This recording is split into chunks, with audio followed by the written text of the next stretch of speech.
All right, next is from Brendan Triano. The subject is spooky time is over. What's good, fellas? It's the mayor of K100.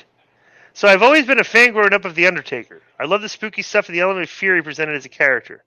I was a fan of Bray Wyatt when he's a Bayou cult leader, would be cryptic and all that. Notice I said was. Currently, Malakai Black is my favorite wrestler. I really enjoy his in-ring work, and I think he presents interesting ideas towards his character. With all that being said, The Undertaker's gone. WWE show is better without Wyatt due to more serious presentation of storylines, and sometimes my man Malakai is a bit too much with the lights off, lights on stuff. So my question is, if wrestling going forward is just better without the supernatural stuff, Undertaker had his character kind of grandfathered in through an era of where people were legit scared of him. These days, you have to really stretch your suspension of disbelief to dig a character like that. Is it worth it for the current audience to have to do that? I feel Malakai can still be with the dark arts and cult stuff on a more grounded basis rather than spraying magic mist and teleporting. Thoughts? P.S. Joe is my bro, but he needs a tan this summer. He makes Elmer's glue look like it has a sunburn. That's a great line right there, Konnan. Konnan, what do you think about that? Konnan, I liked it a lot. Joe's tan makes him look like Elmer's glue has a sunburn. Right, that's awesome. Very creative on that. He ain't gonna listen. I told Joe to get a suntan, stunner shades. He don't care. He loves that Unabomber Proud Boys look. But I saw a great quote about these glasses, and I don't think I can use it on the show. I'll bet Joe. Yeah. Joe, you wanted to have kids? No, we're not going to have kids. No. Okay, but if you did have a kid, I think Elmer Feeney would be the name of your kid. Would be like a proper great name. Yeah, right. But I even goes to a double take when they see Joe. So on a comedy clip on YouTube, this guy. You ever hear of Shane Gillis? Yes. Okay, so he's the guy that was on Saturday Night Live for like an hour, and then they fired him because of cancel culture. They found clips of him doing anti-Asian, just Asian jokes, whatever. Can't do that anymore. He was wearing sunglasses like these on the clip I was watching, and underneath, someone said, Shane rocking the shades. So I went, what the is that? And because they looked like mine, I looked it up. Apparently, the joke about glasses like this, and the theory is that if you wear them, because people wear these indoors because they're nervous around crowds. So if you see someone call something, it means they're making fun of someone for potentially being on. I never knew that before. That's a hell of a deal. Long story short.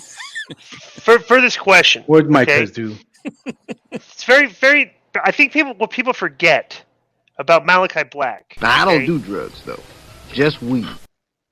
I actually hit that by accident, but still. So Malakai Black. Let's not forget. Let's do let's go back in time.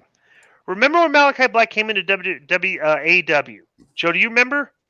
I certainly do. Yeah. What was the big thing about? Like, what was the big narrative around that? Like, there was a story going on at that time because people were surprised when he showed up at AEW. Do you remember that story? What was going on? Well, he was there, and then the rumor was that he was leaving. No. Here's the thing. Here's what I'm talking about.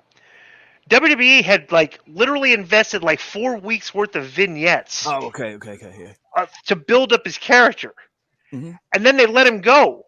And then, based off the vignettes that they had built up with, a few weeks later, he showed up on AEW TV based on the production machine that the WWE had put in to build up his character with the vignettes. Right. So now now what AEW is trying to do, they tried to piggyback off that with their production. Okay. Now I like the House of Black. Their presentation is very good. But if this gimmick was in WWE, it would be 10 times better with the production machine behind him, right? And also, I don't like the they do the lights on and lights off, right? But it's very weird when their segment's over, they turn the lights off and they go to commercial, which is kind of weird because when you turn the lights off, there's an anticipation from the fans, okay, who's going to be in the ring when they come back on? But they end his segments by turning the lights off, which is a weird out. So it's you just can tell it's they're just confused how to actually build this produce this gimmick, and because it's not the WWE production machine. What do you think about that, Konnan? Yeah, well, their production is just levels higher than anybody in the game. Right. Yeah. But you know who makes that? What really makes that group menacing is the girl in the Julie, witch hat. What's her Julie Hart? Yeah. When she held up the, she Yeah. when The she held up the skeleton. mask. Yeah. The Yeah. Oh, the mask. That's right. Andrade's mask. Yeah. yeah, she held it Give up. me my mask. Give me my mask back. Yeah.